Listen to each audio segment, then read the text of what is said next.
Ayrton Senna e Paul Walker tinham muito mais em comum do que apenas suas mortes trágicas. Neste vídeo, vou abordar como a psicologia e a neurociência explicam o estilo de vida movido pela busca por altas sensações e como surge a paixão por esportes radicais em pessoas. Com toda certeza você conhece Ayrton Senna, um dos maiores pilotos de Fórmula 1 da história e um herói nacional há décadas. É inegável que o piloto nutria uma forte paixão pelas corridas e pela alta velocidade, uma paixão que, infelizmente, acabou tirando sua vida em um trágico acidente. Esse amor pela adrenalina não é exclusivo dos pilotos de Fórmula 1, já que diversos esportes, como alpinismo e paraquedismo, também focam no prazer obtido através de riscos. Mas o que de fato leva os indivíduos a desejarem tanto participar dessas atividades de alta periculosidade? São fatores genéticos ou influências do ambiente que despertam essa ânsia por adrenalina? Vamos entender primeiramente como a neurociência explica o vício em esportes radicais.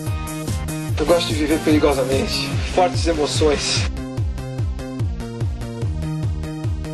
Apesar do risco de lesões severas ou até mesmo a morte, a participação em esportes radicais continua a crescer. Os atletas participantes são muitas vezes referidos como viciados em adrenalina pela mídia geral, sugerindo que são viciados em seus esportes. É argumentado que qualquer comportamento com a capacidade de gerar recompensa imediata pode se tornar o foco de um vício. De fato, o termo adicção, apesar de ter sido anteriormente associado exclusivamente com substâncias farmacológicas, é agora usado para explicar engajamento compulsivo ou excessivo em comportamentos como apostas, compras, exercício físico, jogos de internet e comportamento sexual. Com relação aos esportes perigosos, elevados níveis de impulsividade, frequentemente observados em indivíduos viciados, tanto em substâncias quanto outros estímulos, também foram identificados em atletas. Quando comparados os níveis de impulsividade em apostadores patológicos, praticantes de paraquedismo e um grupo controle, foi descoberto que ambos apostadores e paraquedistas pontuaram mais alto em impulsividade do que o grupo controle, não existindo nenhuma diferença significativa entre os dois grupos. As similaridades na fenomenologia da participação em esportes radicais e no vício em substâncias também são aparentes, já que atletas de esportes de alta periculosidade comumente descrevem uma onda de adrenalina ou uma euforia quando estão participando em seu esporte.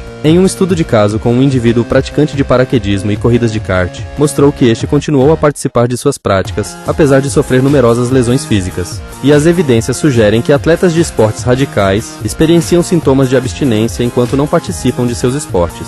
Em usuários de drogas, períodos de abstinência foram associados com a condição de anedonia, um estado de humor caracterizado pela diminuição do interesse e do prazer em resposta a um estímulo recompensador prévio. Já que estados de abstinência como ânsia e anedonia são observados também em vícios comportamentais, sem necessidade de substâncias psicoativas, é possível se referir à abstinência como manifestações negativas, tanto psicológicas quanto comportamentais, à ausência de qualquer estímulo. Através de outro estudo, foi sugerido que atletas de esportes radicais também experienciam a anedonia durante períodos de abstinência de seus esportes. Ao comparar a prevalência de sintomas anedônicos entre um grupo de paraquedistas e um grupo de controle composto por indivíduos que praticam esportes de baixos riscos, a pesquisa descobriu que paraquedistas experienciam mais sintomas anedônicos do que praticantes de esportes menos radicais. Esses achados sugerem que uma frequente exposição a esportes radicais, que produzem estados de euforia, como saltar de paraquedas, podem resultar em anedonia durante períodos de abstinência. Os pesquisadores também descobriram que os participantes perdiam o interesse em outras atividades e coisas como resultado da prática de paraquedismo. Portanto, assim como vícios em drogas ou outros estímulos, atletas de esportes radicais também apresentam fortes impulsos ou grande anseio para participar de seus esportes. Indivíduos com vícios em variados estímulos compartilham traços de personalidade similares com usuários de drogas, o que inclui impulsividade e busca por sensações. Paralelos entre participantes de esportes radicais e viciados em substâncias também foram identificados, já que ambos os grupos relatam altos níveis no traço de personalidade de busca por sensações. Como o próprio Ayrton dizia, ele era viciado em adrenalina e provavelmente possuía a personalidade de busca por altas sensações.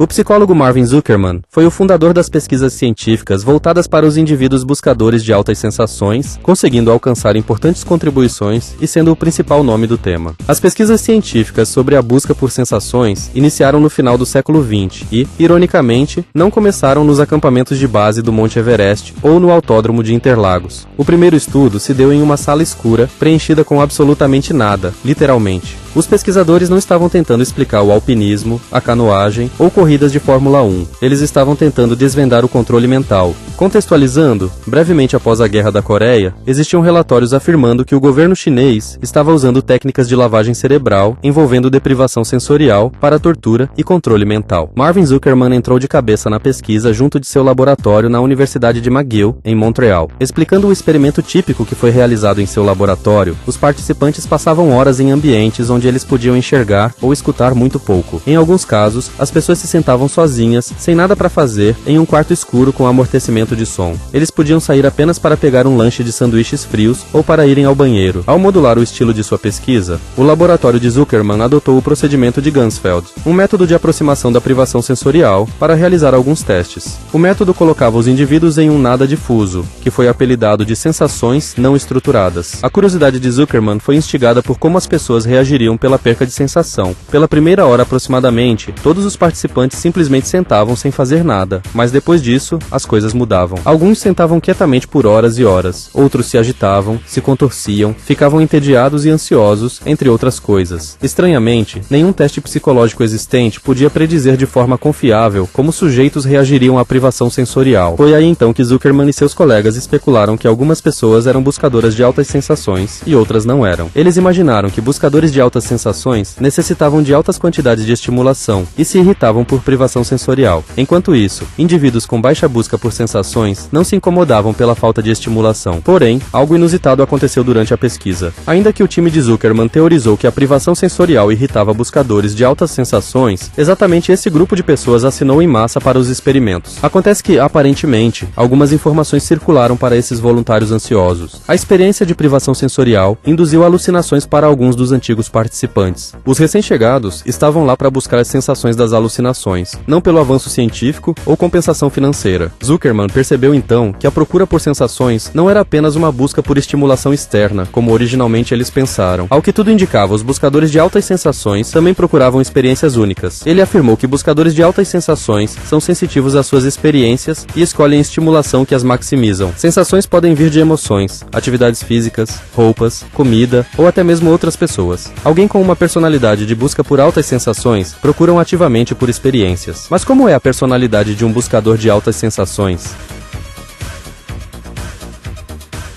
Marvin Zuckerman sugeriu que a busca por sensações é um traço de personalidade definido pela procura de novas experiências e sensações que são originais, variadas, complexas e intensas. É também definida pela prontidão a tomar riscos físicos, sociais, legais e financeiros em prol de tais experiências. A busca por sensações pode chegar a todos os aspectos da vida, sendo possível afetar as escolhas de atividades, a forma de interagir com outras pessoas, as coisas que são feitas por diversão, as preferências musicais e até mesmo a forma de dirigir. Zuckerman criou uma escala para mensurar o nível de busca por sensações dos indivíduos, aumentando o valor de sua teoria. O autor foi um dos primeiros cientistas a tentar identificar e entender a personalidade de procura por altas sensações, e a abrangência de suas pesquisas permanece como a mais válida no tema. Mas um indivíduo nasce com essas características, ou é um traço de personalidade desenvolvido através do ambiente em que este está inserido?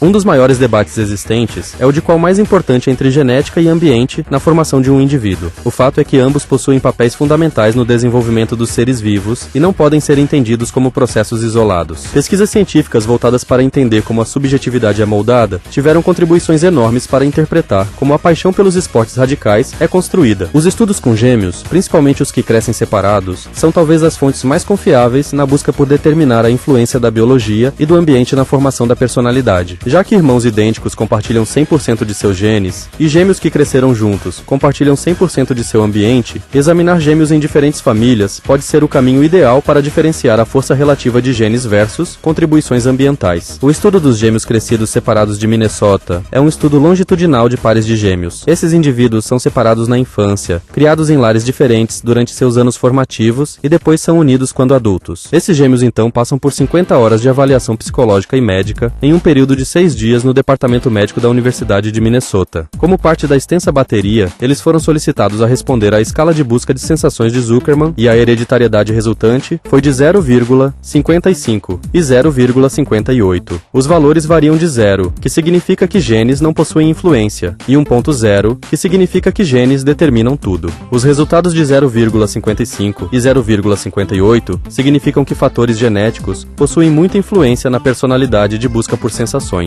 Mas, ainda que genes carreguem códigos genéticos que influenciam muito de nossas características, pessoas não são computadores. Os códigos genéticos não desbloqueiam comportamentos específicos, mas eles fazem alguns comportamentos serem mais prováveis de serem desenvolvidos do que outros. A biologia não é o destino, é uma influência. Se até 58% da busca por sensações é biológica, então isso deixa um amplo espaço para variações baseadas na criação ou experiência do indivíduo. Parece que uma grande quantidade de estimulação, especialmente durante a infância, está relacionada à busca por altas sensações na vida adulta. Os cuidadores, por exemplo, podem ter um impacto no desenvolvimento da busca por sensações. Cuidadores temerosos podem desencorajar a exploração e encorajar as crianças a temer o desconhecido, enquanto o oposto também pode ocorrer. O fato é que o que você faz durante sua vida também pode mudar seu DNA. O projeto Genoma Humano foi uma pesquisa que objetivou mapear todos os pares de bases que compõem o DNA. O intuito era transcrever esses 3 bilhões de pares de bases no DNA e descobrir o que fazia um humano. Mas o que eles descobriram foi que, mesmo depois de decodificar todas as 3 bilhões de letras, havia algo faltando. Acontece que as sequências de DNA são apenas a etapa inicial para se entender características genéticas. A genética simplesmente determina quais genes as pessoas terão, mas ter um gene é apenas o primeiro passo. Um gene precisa estar ativado para ser útil e não faz nada se estiver silencioso ou desligado. Parece que nem todo gene é ativado e alguns genes podem ser desligados ou silenciados pelo corpo. Esse processo se chama metilação, onde um pequeno marcador, apenas um carbono e 3 átomos de hidrogênio é ligado a uma seção do DNA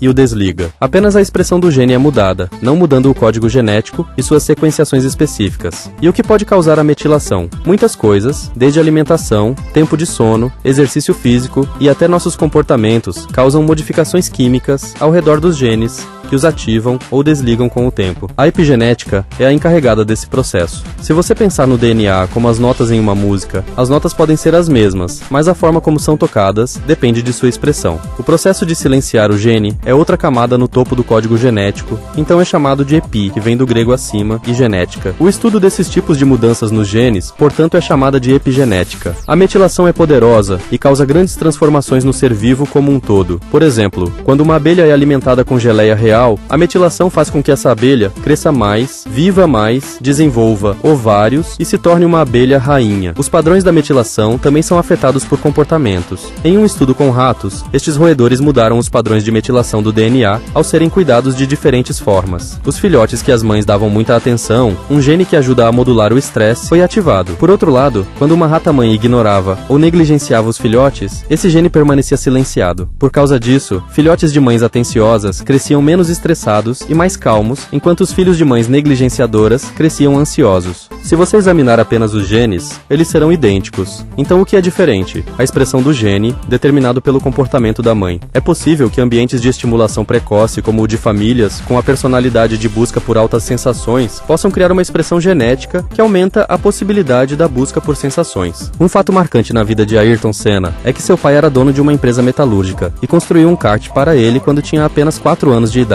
Como encontrar um ambiente mais estimulante do que esse? A paixão por carros e velocidade parece ser muito forte na família Senna, já que o próprio sobrinho do piloto fez carreira na Fórmula 1 e seu irmão é dono de uma empresa automobilística. Assim, a busca por altas sensações, conhecida como o vício em adrenalina, pode ser explicada com o melhor exemplo possível, através do nosso herói, Ayrton Senna.